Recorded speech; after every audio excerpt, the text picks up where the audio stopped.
Rater des opportunités dès le départ, c'est quand même très dommage. On n'en parle pas assez, ce sont les arnaques sur Facebook. Il y a 2 types d'arnaques. Quand on vous dit « How are you going ?», surtout ne racontez pas votre vie. Si vous arrivez à comprendre un mot de ce que ce jeune homme prononce, c'est que t'es australien.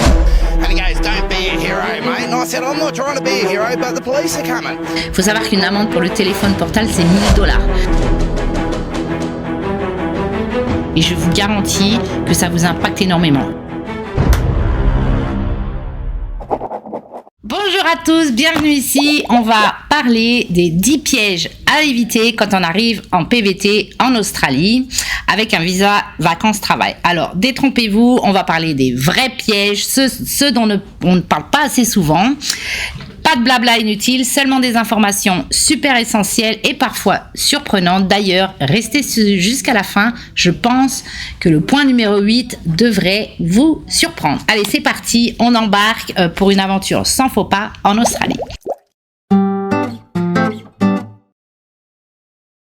Un piège assez fréquent, c'est partir avec beaucoup trop de bagages. Un PVT en Australie, c'est pas des vacances pour une semaine à Ibiza où on emmène toute sa garde-robe. C'est plutôt une aventure où vous allez être super nomade. La plupart des gens que je rencontre, ils ont beaucoup trop de bagages, des grosses valises. Il faut savoir que ça va vous impacter négativement d'avoir trop de bagages et vous regrettez tous d'arriver avec tous ces bagages. Je suis sûre qu'en commentaire, il y a des gens qui nous diront qu'il faut surtout pas apporter trop de choses. Donc pensez que vous allez avoir des surcharges quand vous prenez l'avion en interne. Donc les vols internationaux vous permettent de prendre 30 kilos de bagages, mais quand vous arrivez sur des vols internes ou si vous voulez aller de Melbourne à Sydney ou de Brisbane à Darwin ou partir même en Asie, vous allez avec des bagages de 30 kilos payer des surcharges vraiment chères et ça va vite vous embêter. Vous allez devoir aussi être nomade. Vous allez prendre un van, vous allez bouger, vous saurez absolument pas quoi faire de vos bagages et c'est pas facile de se balader avec des grosses valises un peu partout. Donc bref, c'est une erreur qu'on voit tout le temps et sachez que vous pourrez tout trouver en Australie, que l'idée c'est de voyager le plus light possible. Vous pourrez toujours acheter ce qui vous manque sur place. Prenez ça en compte parce que c'est très embêtant rapidement. On voit des gens qui cherchent à renvoyer leurs affaires.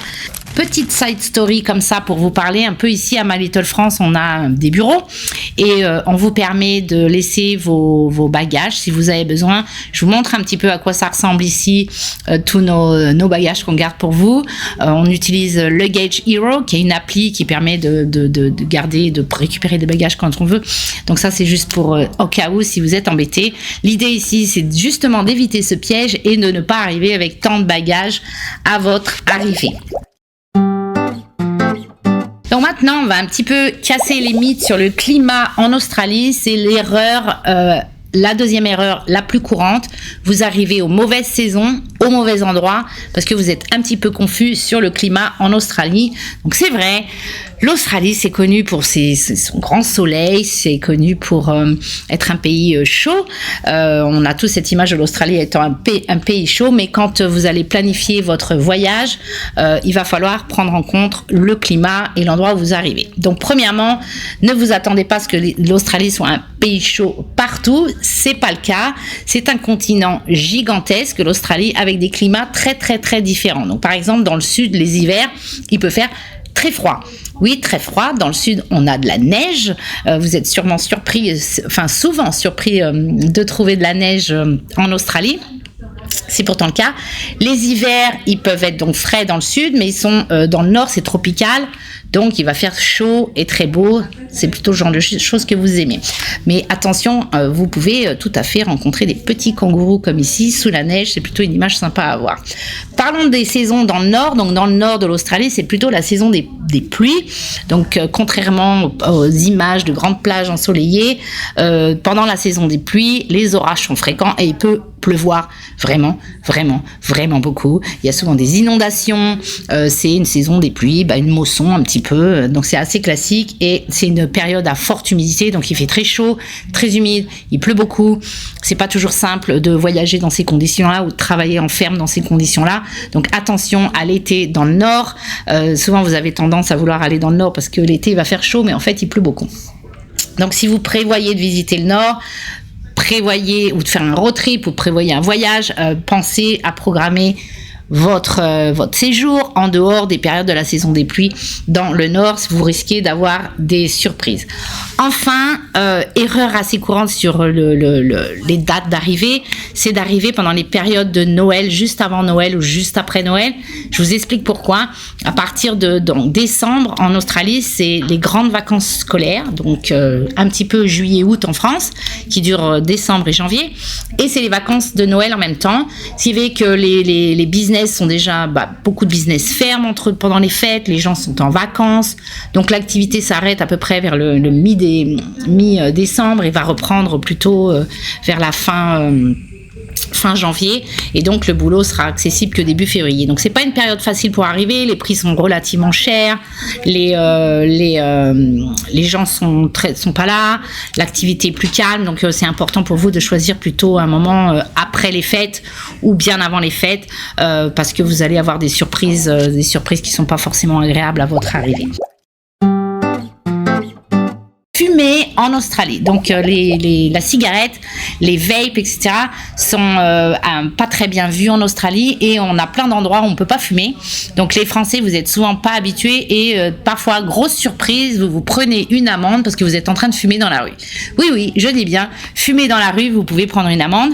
Donc il y a des règles sur le tabagisme qui sont très très très strictes. Elles peuvent être un petit peu différentes dans tous les États en Australie, mais il y a certains États, vous ne pouvez pas fumer en terrasse par exemple, ou vous pouvez même pas fumer dans certaines rues, donc faites très attention aux panneaux, aux indications. Les Australiens sont très très très stricts.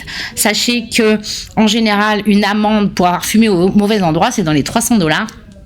Plutôt une grosse surprise. On n'est pas habitué, nous, en tant que petits Français, de se prendre des amendes pour cette raison-là. Et pourtant, ici, c'est réel. Et j'en profite aussi pour vous rappeler que quand vous passez la frontière, vous avez le droit qu'à 25 cigarettes, un paquet fermé et un paquet entamé. Donc, je dis bien 25 cigarettes. Ceux qui achètent une cartouche en Asie, parce que c'est pas cher et qui arrivent en Australie derrière, mauvaise idée, vous risquez d'avoir des surprises lorsque vous allez passer la frontière, et là aussi les amendes peuvent être extrêmement salées. Vaut mieux garder $300 pour faire la fête à votre arrivée plutôt que de payer une amende très chère. Ça, je vous le conseille. Les pièges et les surprises dans le monde du travail, et c'est surtout de négliger de mettre à jour votre CV au format australien. Très très important. En France, vous avez l'habitude de faire un CV, un format qui est toujours le même, assez classique, où vous racontez toute votre life sur votre CV. En Australie, le format est très différent, et sachez que ça peut avoir un impact négatif sur votre recherche d'emploi. Donc on va parler un petit peu des pièges à éviter dans le domaine du CV. Donc je voulais en profiter aussi pour vous dire que moi, je rencontre beaucoup de backpackers que j'accueille ici à Brisbane, énormément de backpackers toutes les semaines, et que on me demande souvent de jeter un coup d'œil au CV. Je peux vous dire que 98% des CV qu'on me montre ne sont pas bons. Donc vous avez pu regarder sur Google, faire traduire je ne sais comment, vos CV ne sont pas au format australien, et je vous garantis que ça vous impacte énormément. Je parle à des employeurs toute l'année, et c'est un feedback qu'ils me donnent, où les CV sont pas du tout adaptés et on a du mal à savoir ce que vous savez faire. Vous mettez pas en valeur, donc je vous conseille vraiment de le faire.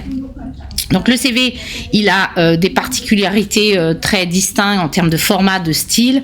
Ça peut avoir des conséquences. La première, si vous allez faire une première impression ratée, et en général, on a une seule chance de faire une impression, pas deux. Donc c'est dommage, vous ratez une chance. Donc pas le mettre en valeur dès le départ, c'est raté.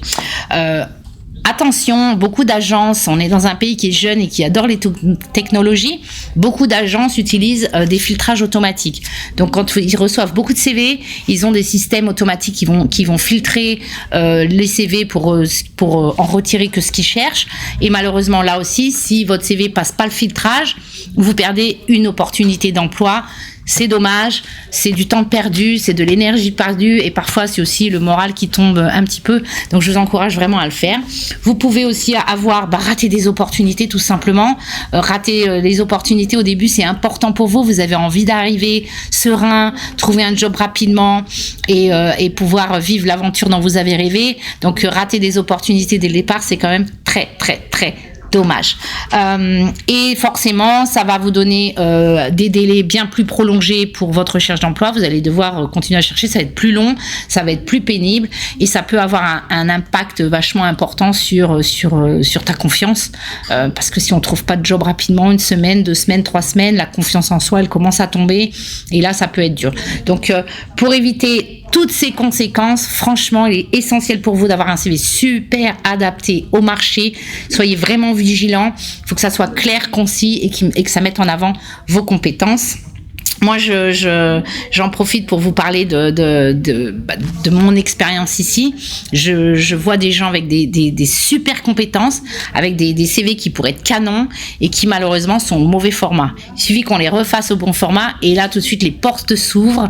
On a plein de clients nous on a un service CV ici à My Little France. On a une dame professionnelle qui nous fait tous les CV et qui nous les met en avant et parfois avec pas beaucoup d'expérience ou des petites expériences, on arrive à faire des CV gagnants pour vous et ça c'est une chouette nouvelle et j'en vois tous les jours des clients qui sont hyper contents du rendu de leur CV parce que tout de suite ça met en avant ce que vous savez faire et ça vous vend vraiment. Donc ne négligez surtout pas vos petits CV.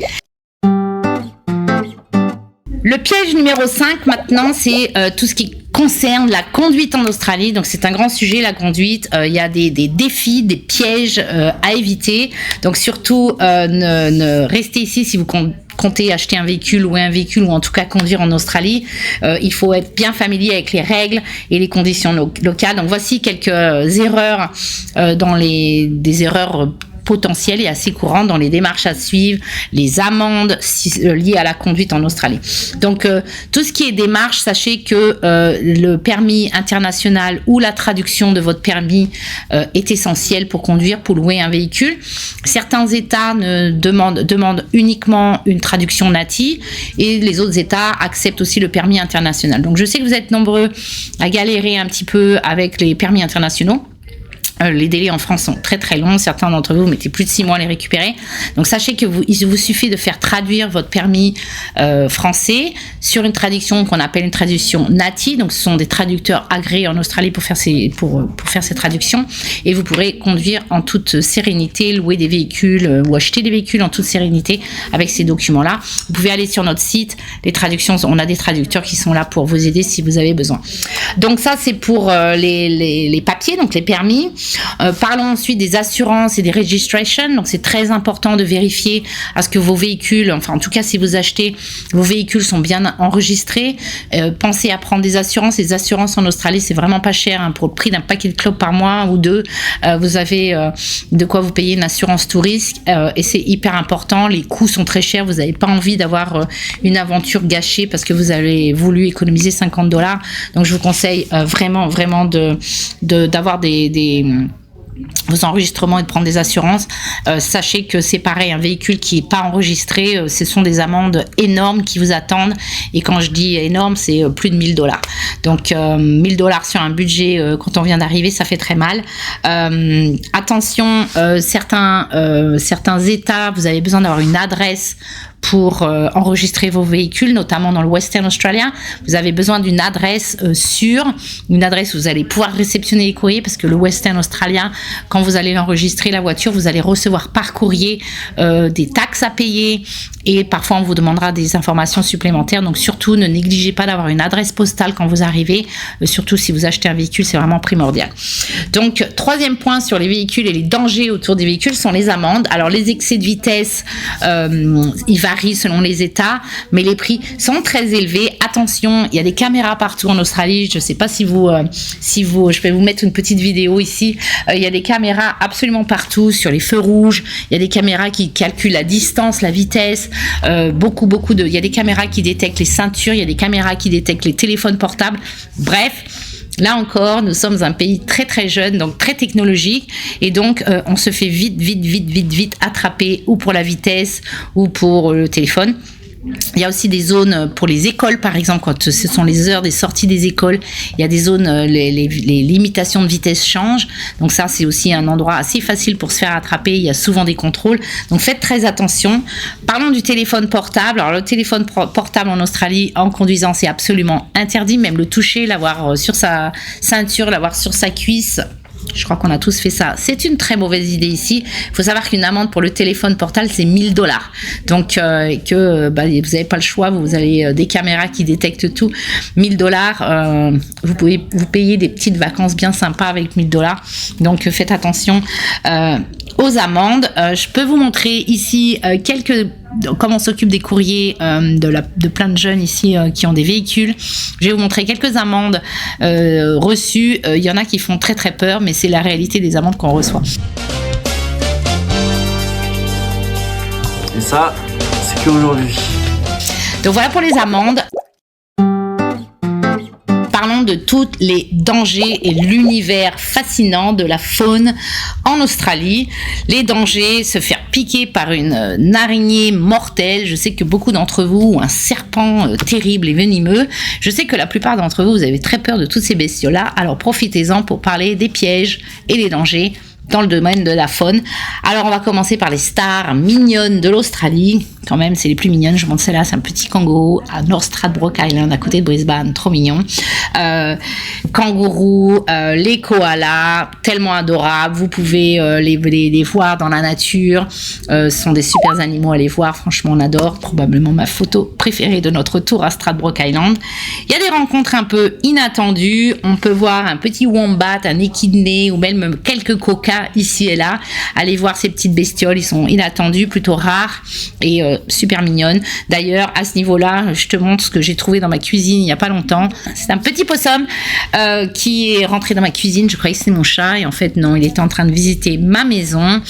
Donc non, ce n'est pas un rat, non, ce n'est pas un animal dangereux, juste un petit possum qui se baladait. Il fait à peu près la taille d'un chat, mais ils sont plutôt mignons. Moi, je les trouve plutôt mignons. Je sais pas, vous nous dites si vous les trouvez mignons. Enfin, parlons des animaux terrifiants. La face moins sympa de l'Australie avec tous ces animaux effrayants. Alors on va parler des espèces d'araignées, de serpents, de méduses venimeuses. Là, la fameuse araignée qui te tue en 3 secondes. Bref, n'ayez crainte. Toutes ces rencontres, elles sont plutôt rares. Il faut pourtant être un petit peu faire attention. On se baigne pas s'il y a des panneaux interdits de se baigner. Il y a des requins, il y a des crocodiles, etc.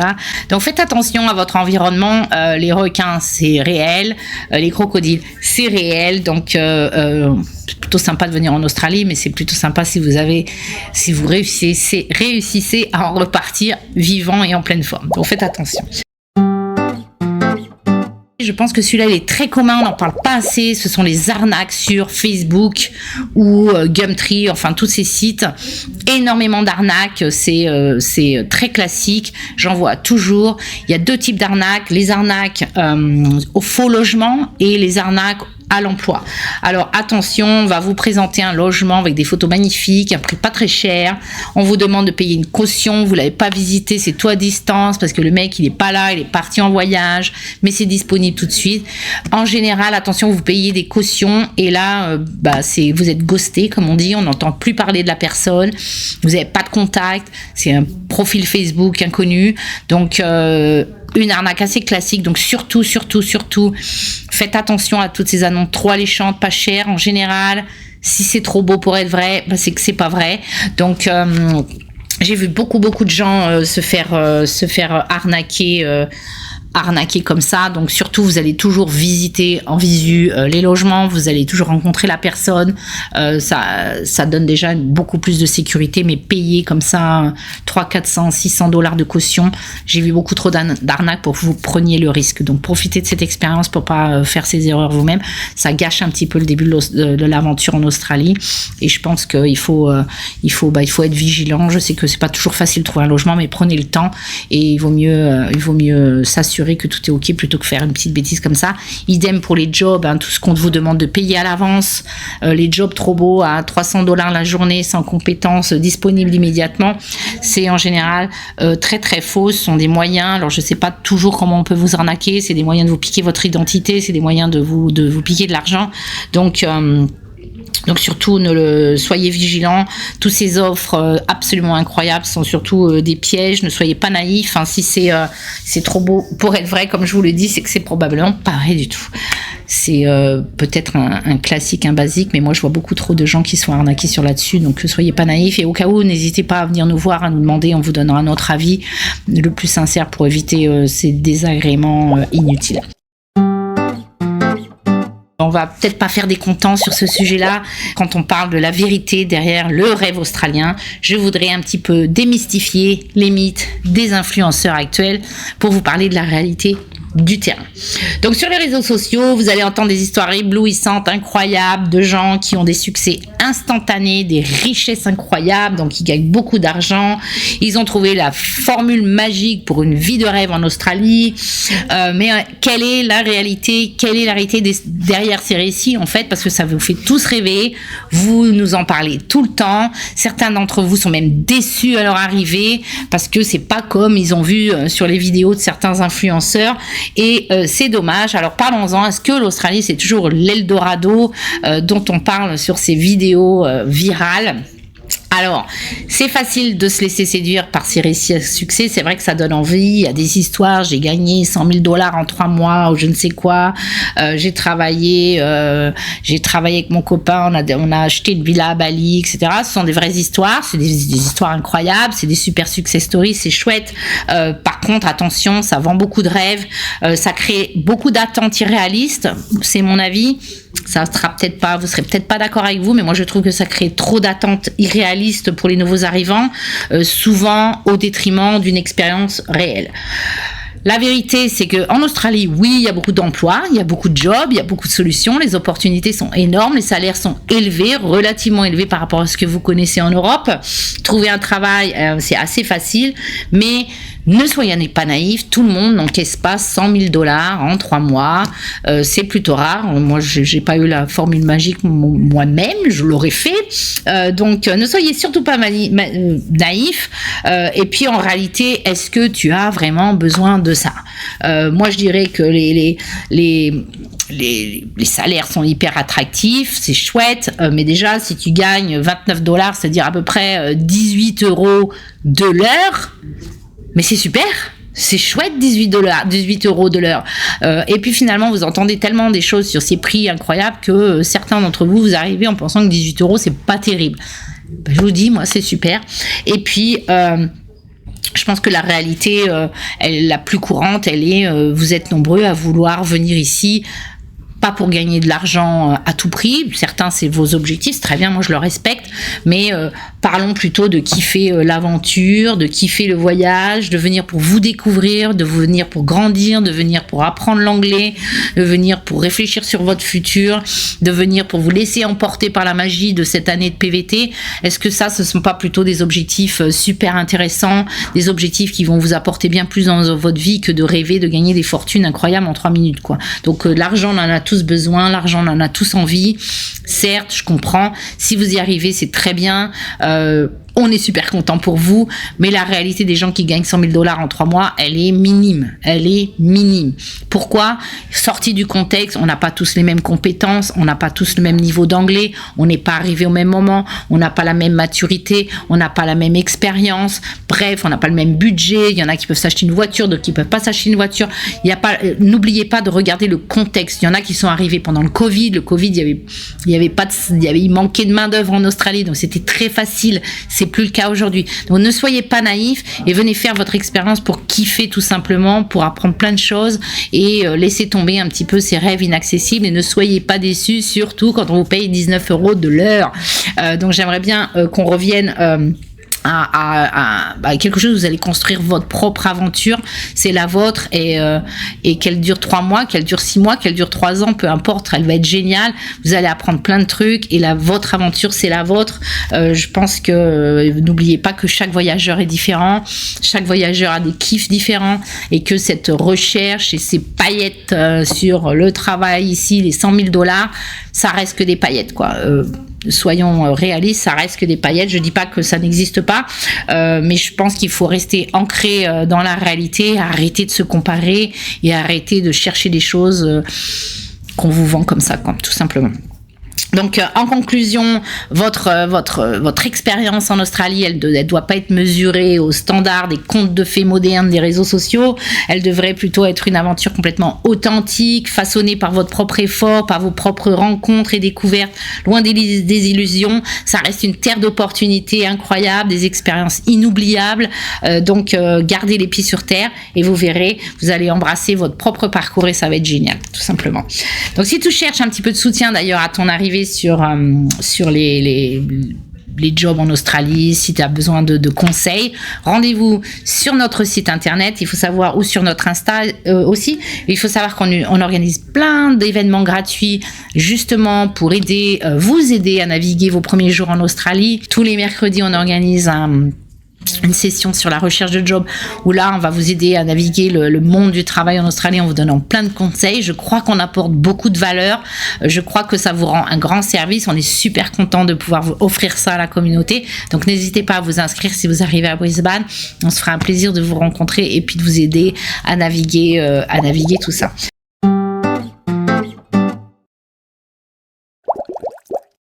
Enfin, le sujet numéro 8 des pièges à éviter, c'est ne pas répondre aux gens qui vous disent how you going. Donc en Australie, vous allez voir, quand on vous demande how you going, en fait, ne vous méprenez pas, on n'attend pas à ce que vous répondiez. Donc c'est plutôt une formule de politesse, ça veut dire ça va, salut, on n'attend pas une réponse appropriée. Quand on vous dit how you going, surtout ne racontez pas votre vie. Vous répondez tout simplement good, I'm good, great, and you, c'est tout.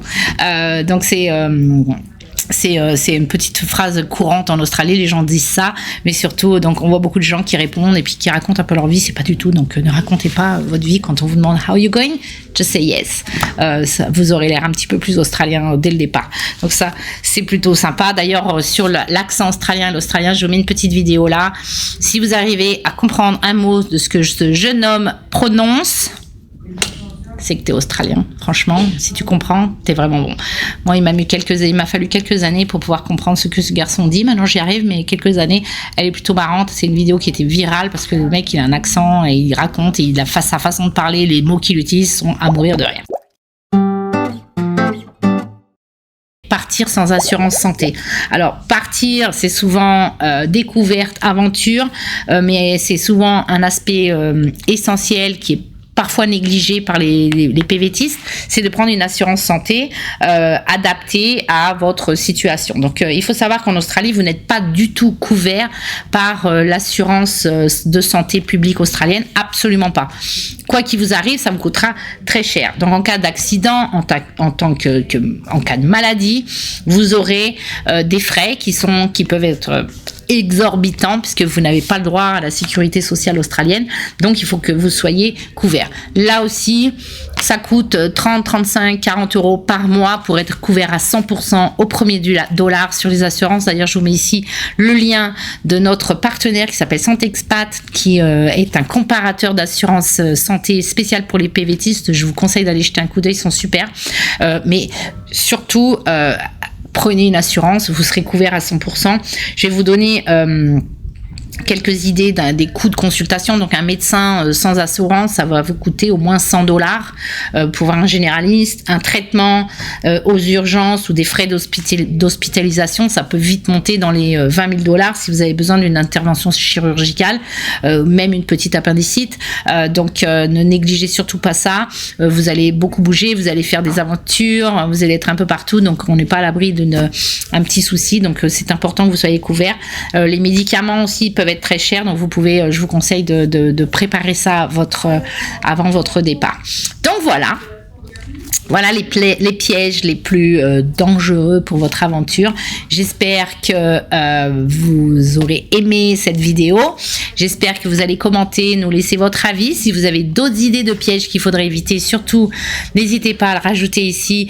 Ça serait intéressant d'avoir votre point de vue. Moi, je partage aujourd'hui ceux qui me semblent les plus importants et ceux où vous faites souvent les plus grosses erreurs. Donc je vous remercie. Je vous envoie plein de love et j'espère vous retrouver bientôt sur les réseaux. À bientôt. Ciao.